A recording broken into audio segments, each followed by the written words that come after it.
బంధు మీద కంప్లైంట్ ఇచ్చారు కాంగ్రెస్ వాళ్ళు అక్కడ. అట్లాగే ఇప్పుడు దీని మీద కంప్లైంట్ ఇచ్చారు టీడీపీ వాళ్ళు. అవును.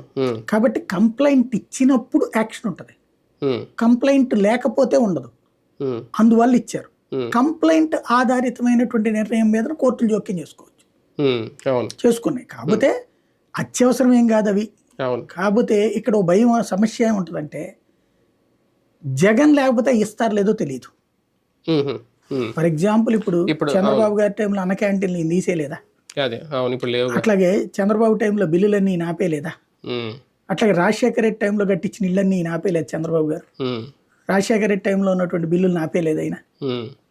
తర్వాత కొన్నిటి పోలవరం లాంటిది కాంట్రాక్ట్లనే మార్చేయలేదా? ఇంకోటి డబ్బులకు సంబంధించి అంతకుముందు ఇచ్చుకొచ్చారా కిరణ్ కుమార్ రెడ్డి కానీ ఆ టైంలో పథకాలకి ఇవ్వలేదు కదా. కాబట్టి కావాలని ఇవ్వరు, ఆ భయం ఉంటది. ఇప్పుడు కాకపోతే ఏంటి, ఇప్పుడు ఎలక్షన్ లోపు అయితేనే పడతాయి వాళ్ళకి. ఎలక్షన్ తర్వాతనే 13వ తారీఖు తర్వాత ఏమంటది గవర్నమెంట్ చెప్పలేం, వాళ్ళ చేతిలో ఉండకపోవచ్చు. అప్పుడు తాత్కాలిక ప్రభుత్వం కదా, మళ్ళీ ప్రతిదానికి గవర్నర్ జోక్యం చేసుకోవాలి, ఇవన్నీ ఉంటాయి. కాబట్టి ఆ తతంగా ఉంటుంది. ఇప్పుడు కోర్టు ఆర్డర్ వేసింది కాబట్టి వాళ్ళు నడిస్తే నడిచినట్టు, లేదంటే అవన్నీ అబేయన్స్లో పడి